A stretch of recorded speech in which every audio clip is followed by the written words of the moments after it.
உங்களுக்கு ஆண்டவர்கிட்டருந்து சுகம் வேணும்னா அப்படிலாம் பண்ணிடாதீங்க. ஆண்டவரே முடியல, வலிக்குது.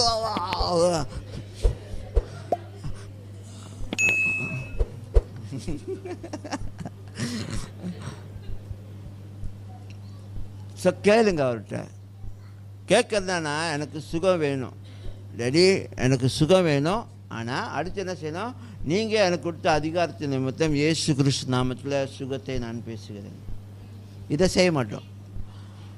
எனக்கு சுகம் வேணும், ஆனால் உங்கள் கையில் அந்த அதிகாரத்தை கொடுத்துடாத. உங்கள் கையில் அதிகாரம் இருக்கா, அந்த கையை எங்கே வியாதிசிகள் மேலே வைங்க, அவர்கள் சுஸ்தமாவார்கள்னா நீங்கள் உங்கள் மேலேயே வச்சு கூட சுகத்தை பெற்றுக்கொள்ள முடியும்.